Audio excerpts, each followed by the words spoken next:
Formula One on ITV, sponsored by Toyota.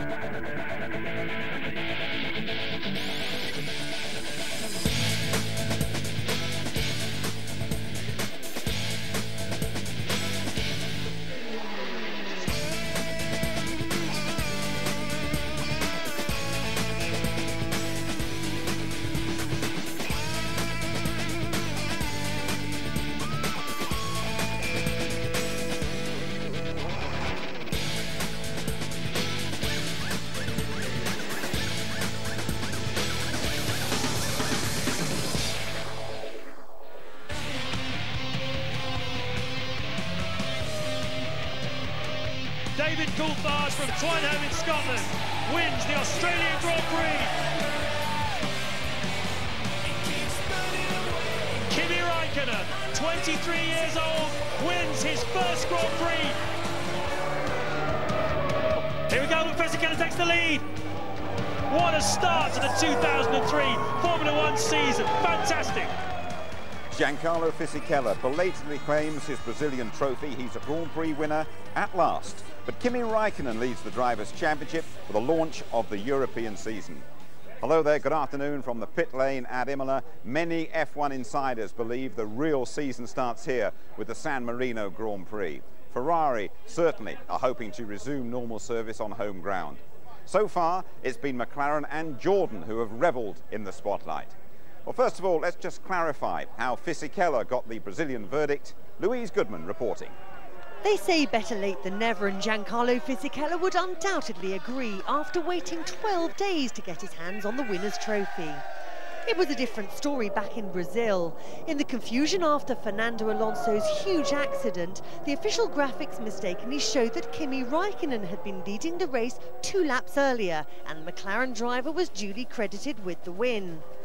Why are the results taken back 2 laps? Well, it's principally a safety measure to prevent drivers pushing when there's debris on the track. But it also means cars caught up in the melee won't be disadvantaged in the event of a restart. Jordan were convinced that the result shown on the screen was wrong. They presented telemetry evidence from Fisichella's car to the FIA, which clearly showed that the Italian had already started lap 56 and was therefore ahead at the vital moment. The FIA agreed, and the official result finally came through from Paris last Friday. It's been a very strange week. I was very nervous, especially on Friday when I was waiting the answer from the FIA. But then when Eddie called me and he said straight away, Giancarlo, you are the winner, I was very happy. Now, we're all saddened by this morning's news that Michael and Ralph's mother, Elizabeth Schumacher, died overnight at the age of 55. Of course, this has raised doubts over whether the brothers would race at all today. Ted Kravitz has the latest.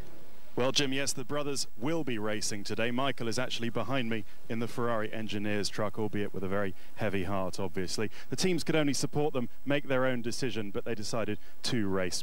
What happened was last night they went to, after qualifying, they went to Cologne Hospital to be with their mother. She passed away in the early hours of this morning. Ralph and Michael were by her bedside. They arrived back here at the circuit this morning. They were both wearing all black and they disappeared into the trucks, haven't been out ever since. They're not doing any interviews, as you would expect from that.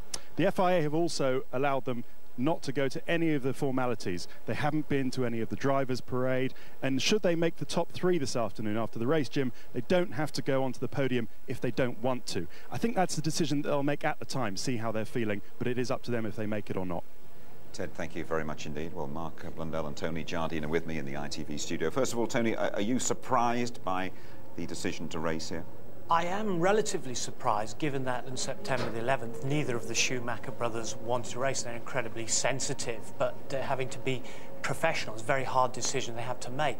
But I can only liken it to Jackie Stewart, for example, having lost Jochen Rindt at Monza in 1970, was crying all through the weekend, as he said, and then he got in the racing car and finished second, got on with the job, and afterwards started crying again. It's a very difficult time for a racing driver. Mark, I was with David Richards, the BAR boss, this morning, and he said if it had been his drivers involved, he would just have said to them, it is absolutely your decision whether you go or not. I'm sure Williams and Ferrari are giving the drivers the option whether they want to race or not, but you know, how difficult is that? It's one thing losing a colleague, like Tony referred to Jackie Stewart and his team driver Jochen Rindt, but to lose your mother is another thing, and it's going to be difficult to drive with that over your head. OK, well, there's always a bit of a sigh of relief when the Grand Prix Roadshow arrives in Europe. This year we come to northern Italy very much on a roll. The new regulations coinciding with 3 fabulous races that have put the sport back on track. A giant leap into the unknown in Melbourne begins now! Oh, Marino been in the wall.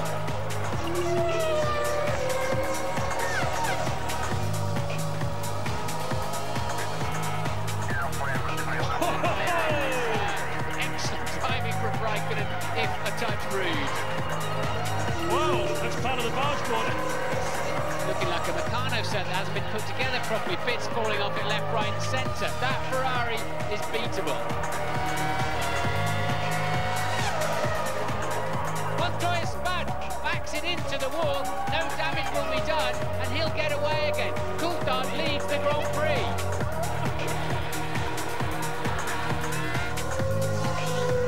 David Coulthard from Twynham in Scotland wins the Australian Grand Prix for the 2nd time in his career. When the 5 lights go out, Fernando Alonso will have the most amazing experience, and so will we. Away we go! Side by side, Schumacher and David Coulthard under contact. Trulli and Schumacher make contact. Montoya has been hit as well. Oh, Coulthard is out! Oh, what a shame for David Coulthard. Barrichello makes a move down the inside of Heidfeld. Has he made it stick? He has.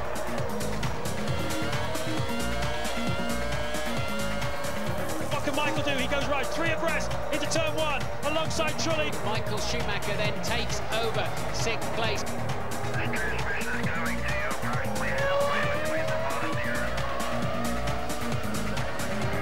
No, he spun it! Trulli spun it!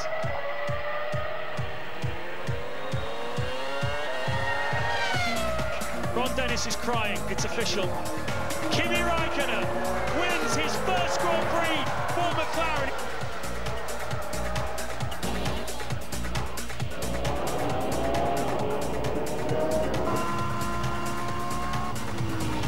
The safety car comes in, the crowd are cheering. Here he goes! David Coulthard takes the lead of the Brazilian Grand Prix from Rubens Barrichello. Wow! Kimi Raikkonen puts down a marker for David Coulthard. Michael Schumacher then, beautiful pass for position. He's up to 3rd now.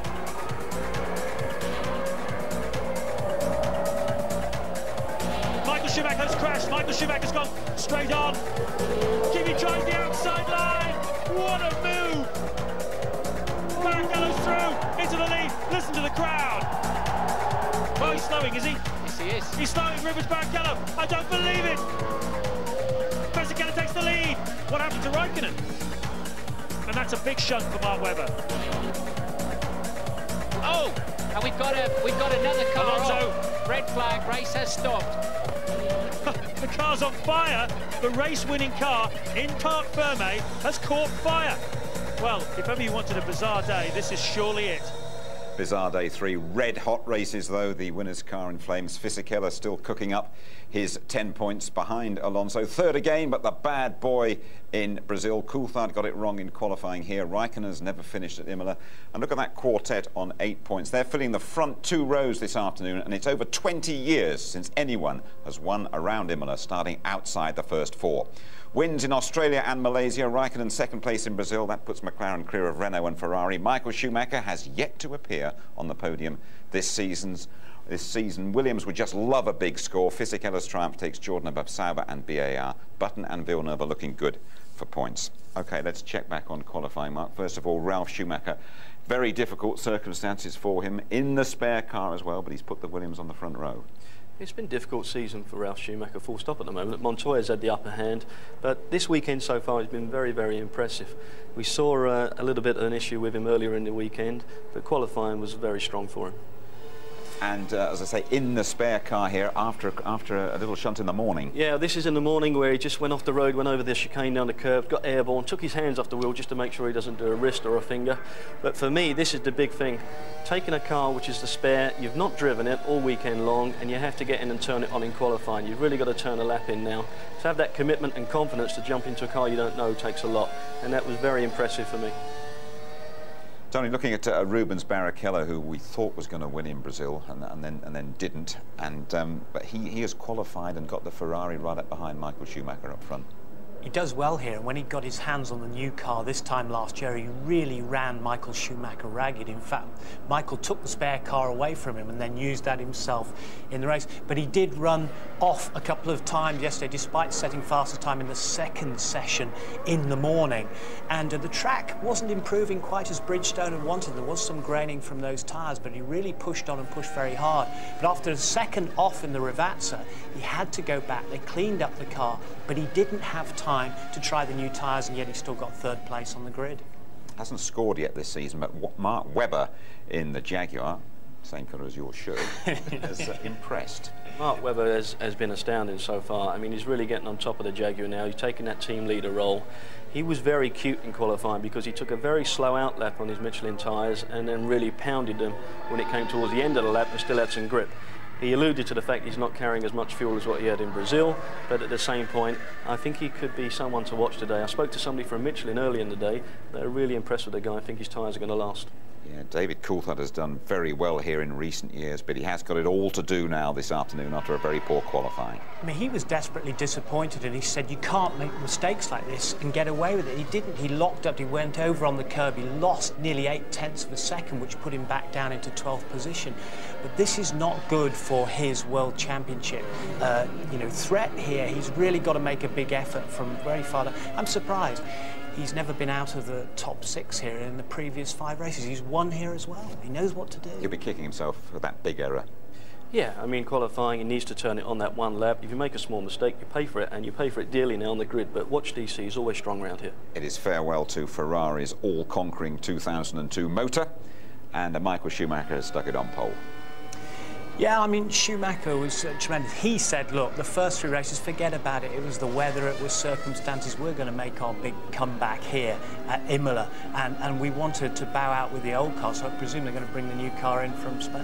Well, I don't think they've got too much of a worry. They're still in the old car, but don't forget Schumacher's 16 points behind in the World Drivers' Championship. He knows what he needs to do now, and with an impressive pole like that, he's off to a good start now.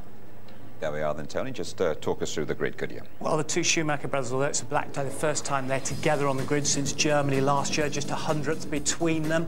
And Barrichello right behind there in 3rd place, looking for a Ferrari 1-2. Montoya made a mistake in the Aqua Minerale and starts 4th. Now Webber, the Jaguar Renaissance, continues in 5th place. Raikkonen out-qualifying Coulthard for the first time in 8 races. Villeneuve 7th, they're very happy with that one. Alonso and Renault made dramatic changes to the Renault to get it up there. And Button, the second of the BAR Hondas, in the top 10. Panis alongside him. Heidfeld had to take the spare car, his race car was so bad. Coulthard, that's his worst start for 77 races. Got it all to do from 12th position. D'Amato said he got the most out of the car that he could. Frentzen, engine change in the morning, he was always chasing his tail. So was Pizzoni, who had an engine change in the Jaguar, and truly forced to take the spare at the last moment and found out it was set up for Alonso. Fisichella, confused, disappointed down his 17th, 18th. Wilson, first time off the back row. Furman made a mistake on his very first corner in the qualifying. He starts on the back for Verstappen. The first driver to halt the new qualifying, and the red flag came out for him. He didn't set a time. We sort of knew that the old car was capable of what we have proved today, although it was a tight business, but due to the fact that with fuel, weight and so on, you can play a lot. It will be interesting to see in the end who has done what. Could have been better, but it's fine. I think it's if anything, 30 is not a bad position to start the race tomorrow. It's looking much tighter at the front now. Yeah, it's I think it's back to Europe. I think everybody's settling down a bit more, and you've seen who's really quick and who's not. So it's pretty interesting. We're definitely a bit lighter than we were in Brazil. Brazil was, as I was saying in Australia, in terms of fair income, but this is, we've done a pretty solid job. I'm very happy with the car. The guys have done a good job, and it's clear progress, whatever strategy we're on. We've always been very good in qualifying here, and then in the race it was always terrible. A lot of mechanical problems. But this year we seem to be better in that area as well, so we're looking good for the race, I think. You've left yourself a lot to do for the race, haven't you? Yeah, from 12th, you know, I'm behind some cars that naturally are slower than we are, and overtaking here is quite difficult, so I think I'm going to be held in position up until the stops, and then it's just a case of trying to, you know, pick my way through. But it's definitely going to make it a difficult weekend, so getting in the top 6 would be a great result. Did the team tell you before you started your lap what time Jacques had done? No, but I knew. I saw the big screen. Did that make you go for it even more? No, of course it didn't. You know, I was going to push as hard as I could, and that's what I did. But I made a few mistakes, but it's all right. I think our strategy it's good. We have a lot of fuel in, so the most important thing is the race, you know. And I am confident. Now the target is just score some points. He'll need a good strategy to score from 17th on the grid as well. By the way, it's worth pointing out David Coulthard, the only non-German winner here in the last 6 years. Heinz-Harald Frentzen, Ralf Schumacher and Michael 3 times have taken the honours. Well, very much like Interlagos, they go anti-clockwise around Imola. Riding the curbs a real skill. There are precious few overtaking areas, as David Coulthard has said. Here's Mark and Martin Brundle. So Mark, Imola, it's a very unusual racetrack. No fast corners, it's all about braking, turn in, using the curbs in certain places, traction on the exit. Starts right here in turn 1, Tamburello. You're right, Martin. Slow speed corners, but very high on the entry. You can gain a lot, you can also lose a lot. Time and time again, we've seen guys lose it, end up locking their brakes, taking it in a bit too fresh. But look at the track surface. This is something that's really interesting for me. Yeah, I'm amazed to see so many cracks. This circuit's getting quite old. I hope rumours are not right that this is the last time we're visiting Imola. Then approach the Villeneuve chicane at 180, brush the brake pedal down to 130, down again to 85, bring it to the right-hand side for Tozer, brake hard to just 60 miles an hour. You're now into the foot of the hill. It's easy to forget just how steep some of the climbs are around this circuit. Climbing up the hill from Tozer towards Piratella, engine struggling along a little bit towards this blind crest. It's always tough on full tanks as well for the guys, so much so that the car touches down, and it's got to a point where it's polished the surface now. Absolutely, as the underfloor hits the ground, and as soon as you do get over this blind crest, Piratella is right in your face. So 170 miles an hour over that crest, then Piratella never less than 100 miles per hour, opens up nicely on the exit, fall down the hill towards the very technical Acqua Minerale. Brush just 30 miles an hour off in the first part, down to 70 miles an hour for the second. A lot of energy going on in there, coast to the left-hand side, ready for the top chicane. Variante Alta, definitely an area where you do use the curbs heavily. Approach about 175 miles an hour, bring the car down to about just 75, stroke the curb on the way in, and then use all of this part of the curb on the way through. Car takes off momentarily, you're in charge of an aeroplane, you just hope it's pointing in the right direction when it lands. You're right, Martin, but what the drivers want, they want a car that's going to accept the impact of that curbing, but what they really need is a car that's going to have a high rate of recovery. As soon as that car settles down, they're going to squeeze back on the throttle again, and off they go. Well, they certainly hope they are, but we've seen Verstappen and Ralf Schumacher take a big bite out of that tyre barrier over there, and late on the eve before the race, they're still trying to repair it. This is how it should look. On board with Jensen Button, just flicking nicely through those curbs. You wouldn't really want to run your road car over. A lot of work to do yet to the end of this lap. Now heading down towards the Rivazzas. Tremendous grip, but you do have to brake a touch earlier for the first. 60 miles an hour. You can ride the curb. Now you must take the curb on the second Rivazza. Pulls it around like a railway line. Now an easy right hand kink. About 170 miles an hour, brake very, very late. Try to straight line the chicane as much as possible. The Variante Bassa, the start-finish line coming up very soon after the corner. You've completed your timed lap. Imola is the closest track to San Marino. We're about 60 miles away. Ferrari headquarters at Maranello are closer, but the future of this race is in doubt. The public response has again been very disappointing, and Imola is clinging on to its Grand Prix status by a thread. Ferrari would have expected a bigger crowd, and their new motor remains in the wings. The F2003 GA testing at the Mugello circuit in Tuscany earlier this week. It is quicker than the current model, but 2 engines failed on the team, leaving the new Ferrari stabled back at the factory in Maranello. In lap time, it's around half a second faster, at least. So but there's some elements that the drivers feel can be improved in terms of different areas of performance that at the moment are not better than the old car. We set a blizzard time in Mugello with a new car, but after that it was raining, and we had some sort of small problems, and it was a good decision. I think this one is running, as we said, bulletproof. So next race we're going to take it. Naturally, as the car is so new still to us, and we haven't even been doing a race with it, we still learn a lot running the new car, getting new pieces onto the new car, so there's a lot of room for development. Rubens would have clearly won in Brazil, and we cocked up on with a technical problem with the fuel readout. We lost the telemetry system, which is the system that gives us the information in the pits about what's going on. So he simply ran out of fuel. He went this way. I mean, we cannot change. It was God's decision. It's okay for me. I mean, we're going to turn this if we keep on working, and for sure we are working, so it's okay.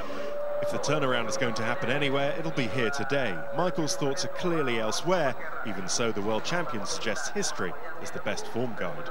The tendency we have seen last year from Malaysia and Brazil being a little bit off the competition, but then coming to Imola we were very competitive, and this sort of trend is confirmed again, and I think that should last. It's a much more normal situation this year, so even if we're able to win here, I don't think we're going to win by a large margin.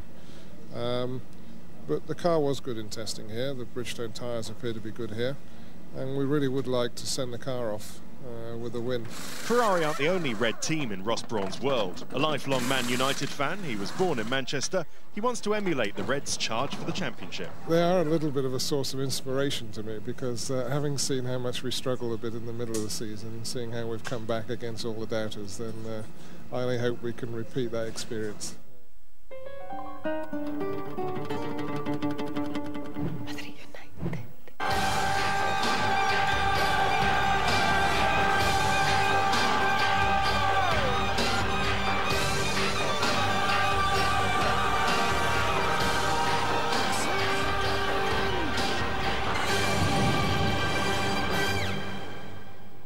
Can the Manchester United Reds come back from 3-1 down against Real Madrid?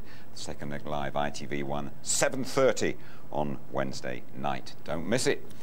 And of course, we always like to hear your views here. You can email the studio at itv-f1.com, and you can now also text us on 86188, and be sure to put F1 at the start of your message, and we'll do our best to read some of your messages after the San Marino Grand Prix.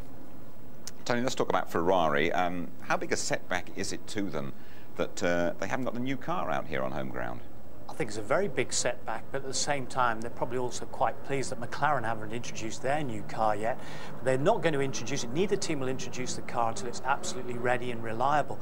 And there have been breakages. Schumacher talked about, you know, this being the name of the game when you're testing a new car. But I don't know what Mark thinks. It might be quite a lightweight car as well. Yeah, I'm not actually too concerned about having a setback with not a new car. That car is still quick. We've seen time and time again this season. It's got the performance, but it's got consistency and reliability, and that's what you need for World Championships. How can Rubens Barrichello, with all Ferrari's millions, run out of fuel in Brazil? Good question. We should really ask somebody at Ferrari higher up, maybe. But, you know, all the telemetry, all the technology, at the end of the day, there's got to be some human input, and I'm very surprised that they weren't manually taking down all the data of the fuel consumed over the race. It's all contributed to the unpredictability of F1 2003, and to underline that, just check out the standings this time last year, and it's the 5-time world champion Michael Schumacher who's got to make up ground at the moment. Raikkonen, Alonso, the Italians Fisichella and Trulli setting the pace. Last year it was Michael Schumacher. He led his Williams challengers by 8 points. He had won in Australia and Brazil, and Raikkonen and Coulthard, they were 20 points adrift. I suppose the question, Tony, is that going to last?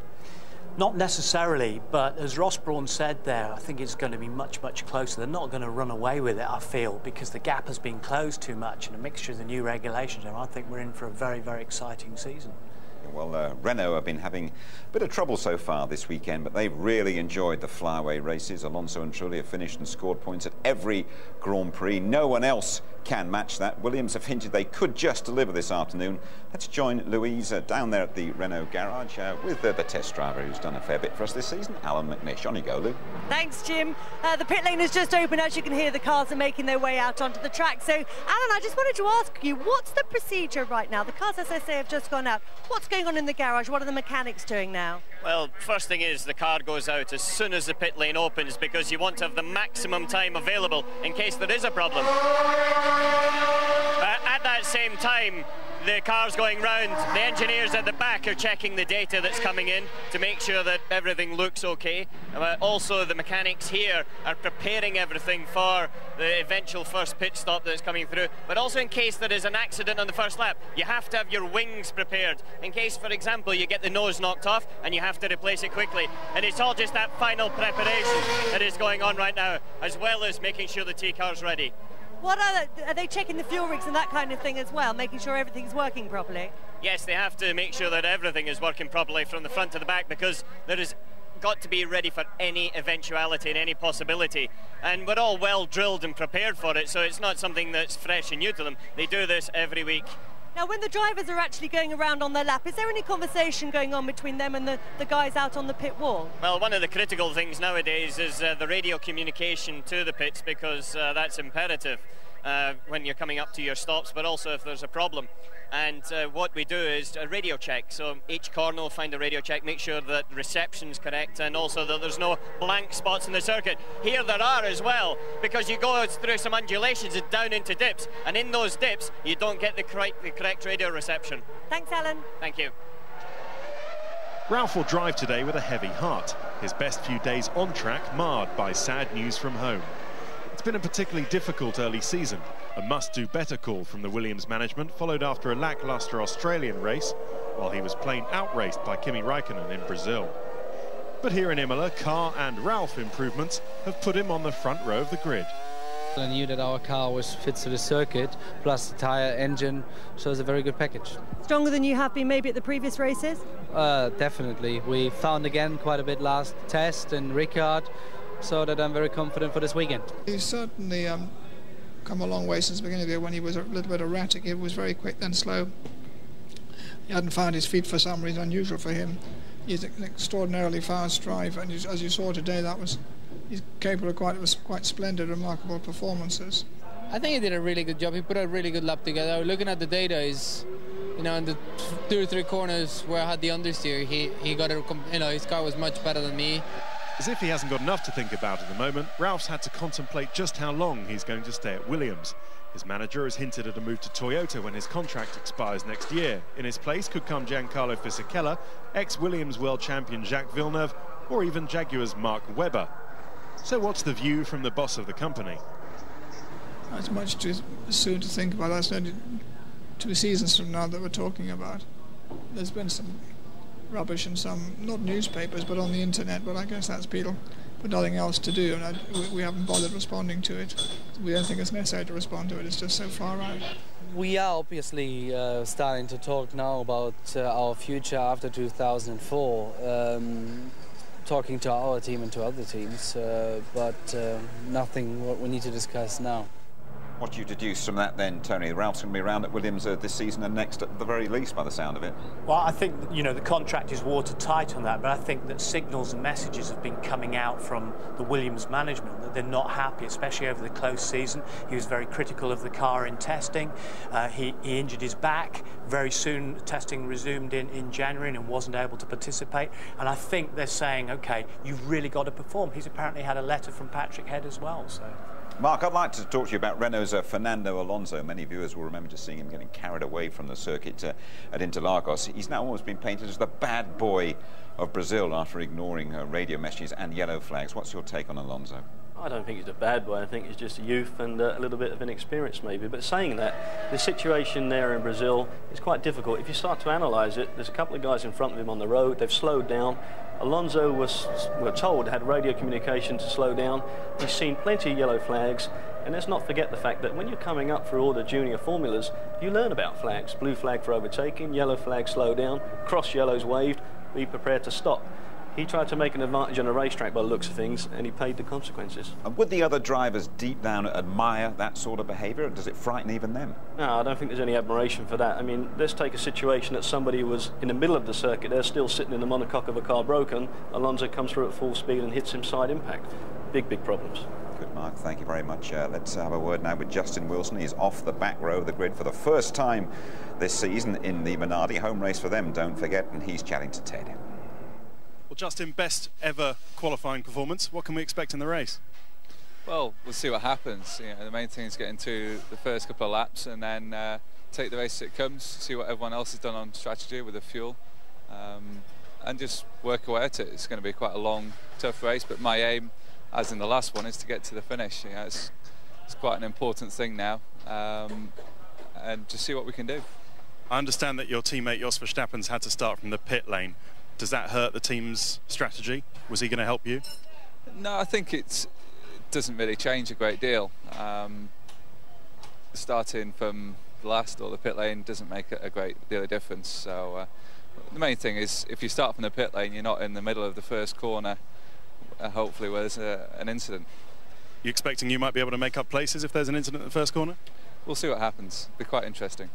See what happens in just over 20 minutes time. When you rejoin us at Imola, we have a first for the ITV F1 team. Every race day, the drivers go on a parade around the circuit, and today, Louise Goodman is with them. That's next.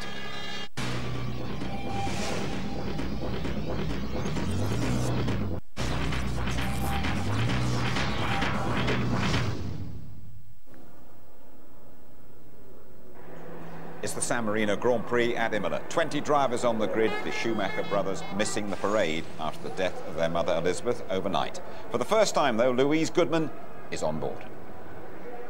Every Sunday morning, the drivers head off around the circuit at a slightly more leisurely pace than usual. So this weekend, we thought we'd come along for the ride.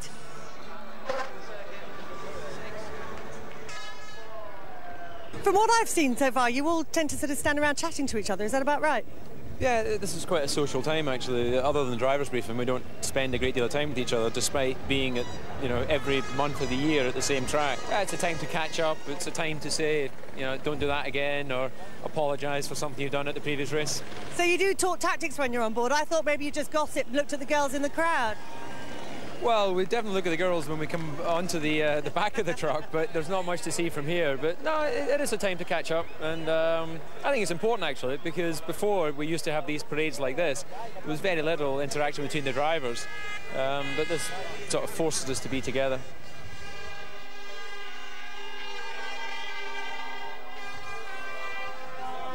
Rubens, can I interrupt your waving? For a small crowd, they're making quite a bit of noise, aren't they? Yeah, it's always in Italy a big noise.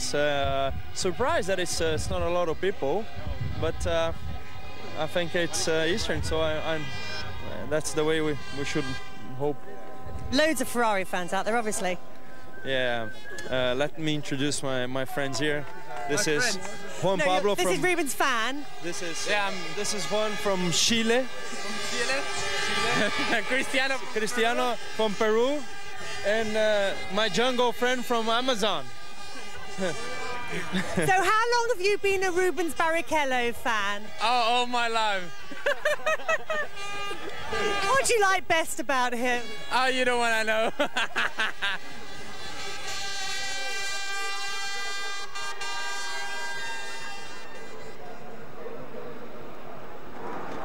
Well, that took us about 10 minutes. Hopefully they'll all be a bit quicker next time round. I'm sure they will. Thank you very much indeed, Louise. That was recorded, of course, this morning. Pitsonia and the Jaguar just having a little warm-up. The Rubens Barrichello fan club in great voice there. We're going to go live now to the front of the grid and to Martin Brundle up front between the Schumacher cars. On you go, Martin. Thanks, Jim. Hello, everybody. We've got a very unusual situation today, I think, because obviously the two Schumacher brothers on the front row of the grid. Their mother died overnight, as you know from our show earlier on. But now they've got to go racing. Michael Schumacher's on pole. I think he's going to have to get off the line and cut across the front of his brother because he needs to stay ahead of him in the early stage of the race. It's absolutely sure that the Michelins on that Williams are going to grain a bit in the early stages of the Grand Prix. If Ralph, he simply needs to be ahead of Michael down into that first corner. So they've got to put all of their unhappiness and misery behind them and go racing this afternoon and probably give each other a right royal chop that their mother might not have been very proud of. But that's what it's all about today. Bernard, we haven't seen much of you this year. How are you doing? Good, good. What do you think, you know, two Schumies on the front row, just saying they're probably going to have to give each other quite a hard time? Well, I don't know about that under this current circumstances, but I mean, I think a couple of professionals, they probably will anyway. Where's your money this afternoon? Who's going to win this race, do you think? Michael. You think it's going to be, why, easy, or you think they can chase him down? I think it'll be quite easy. Really? What do you think of these new regulations? You've given them a bit of stick in the press. What do you think of them, really? Because at least, I mean, up until now, the grid's been pretty mixed up, hasn't it? Yeah, up to now it has, yeah. We have to see. You know, no, seriously, this race is one of those things that we're going to know whether these regulations are working or not working. Well, not this race so much as the next 2 or 3 races. We have to see. I mean, with all things in life, there's an up and a downside. We have to see whether we're positive or negative with that. But although I think Michael will win, I think it'll be a good race. Yeah, I think so too. I mean, what about that Jaguar? I'm going to try and have a Weber in a minute, and that's looking pretty strong, isn't it? I don't know whether it's Jaguar or Weber, but one of them's getting the job done, isn't it? Yeah, I think it is for sure. Is this the last time we're going to be at Imola? Some people are saying we might not be here again. We're having a look at it. We're having a look to see. You know, we've got to make room for some other races, so we'll have to see. All right, good to talk to you. See you later. Let's have a wander down. I want to try and talk to Barrichello and Webber if I've got a chance. Barrichello's in the car. They seem to be getting in the car much earlier these days. We've got, there's lots of drink pipes and all sorts of things going on. Here's a guy you might know, JK from Jamiroquai. How are you doing? Very good, very good. Very excited, as usual. I hear you've got a new toy here this weekend you just picked up. Enzo Ferrari, yeah. The new road car, yeah? Yeah, unbelievable. Mind-boggling. I'm very, very happy boy. I was like a small child on the delivery day. Went to the factory and sort of peeled back the cover. It's black and lovely thing though. Very quick. Requires a great deal of your attention all the time. Good stuff. So presumably you want a Ferrari to win today? Well, I think, you know, it's sad. Michael's sad loss is. I think he deserved to win today. Yeah, I think so. So anyway, as a main Ferrari man, that'll be what makes it for you today. How often do you come to Grand Prix? Well, whenever I can get to, really. If I'm not working, I mean, I've never been to Imola before. I've done Monza before a couple of times, but you know, it's as and when I'm not working. But this year, I've kind of got a year off in a way, so I should be able to get to some more, really. Let's go. You go on stage in front of a fantastic audience of live TV. Yeah. Just what's it like being on the grid here? Is that kind of buzz, that kind of feel? Well, it's not quite as busy on the stage. We've only got 11 on there, you know. Okay, nice to see you. Let's wander down and see if we can find Webber or somebody from Jaguar, because I met the Michelin man boss, Mr. Dupasquier, this morning coming out of the hotel, and he said, I'm very confident. I said, are you happy for today? He said, I'm very, very confident. He said, but not for the team you might expect. And he was referring to the fact that he thought Jaguar might be in with a... Sorry to be a bit rude, Mark. How's it going? Pretty well, yeah. We'll see. The weather looks like it's going to stay dry, I hope. So we've got the old green girl up here, so she's doing well. The old green girl. Did I see you trying to do some practice starts down there and it not quite working out? Did I hear some problems? No, just trying to do a few by-point learns, just to check the clutch, but 99% sure we'll get away cleanly. Bite point learn, so the system's learning so you can get the sort of optimum minimum amount of wheel spin away. Exactly, yeah. But we're up with the big guns today, so we're going to test our system against the best, but see how we go. Does that suggest there's a little gremlin in there, or are you totally comfortable? Our system is fine, but theirs is pretty good as well, so we'll see. Dupasquier of Michelin said to me this morning he thought you would be the surprise package of the afternoon, and he was putting a lot of hope in for you. your face suggests that he's more confident than you. He knows more than me because he knows what fuel everyone else is on. I don't. So I just want to keep my head down for an hour and a half, get some points, and get the old championship underway because it's good for the guys and they worked hard for it. Thank you. I'm sure you want to be getting in it. Sorry to hold you up. Back to you in the studio. Thank you very much indeed, Martin. Mark Webber's had a great season. Better watch out for JK in that black Ferrari, hadn't we? And, well, fellas, Bernie saying Michael easy. Do you agree with that, Tony? Not necessarily, no. I think there's a few dark horses in there, particularly the Williams team who we're looking at the moment with Montoya. And I think, you know, Mark agrees with me. He could come down the stand side, couldn't he, yet? Yeah, I actually think Mark Webber's going to have a great day. I think he deserves it, and I think Jaguar need it as well. Hasn't rained at this race since back in 1981, and every indication is that we are in for a dry race. What about the two Schumachers, the psychology between those two on the front row? Well, there's another thing. You can go back to Brazil last year when Ralph was hunting down his brother in the final stage of the race, and he never made any real attempt to pass him. And I just wonder if he will have a good go at him today. If he's able to, that'll be an interesting scenario. Mark, quickly. Yeah, I think it's going to be a difficult situation going into turn one for both the brothers. I mean, obviously they've got the death of their mother on their minds, but they're going to block with it out and go racing, so we'll see. Italian Jarno Trulli starting 16th on the grid. Schumacher has won each of the last 4 San Marino Grand Prix, and Michael and Ralph up front once again, racing after the death of their mother overnight. The Ferrari fans hoping that Barrichello's improvement every year will continue. 4th, 3rd, he was 2nd last time. Montoya's Williams, as we've been saying, look very strong indeed, and Mark Webber and Jaguar are hunting for their first points. The Ferraris always go well at Imola. David Coulthard won from 11th on the grid in Australia, don't forget. Stand by for the San Marino Grand Prix.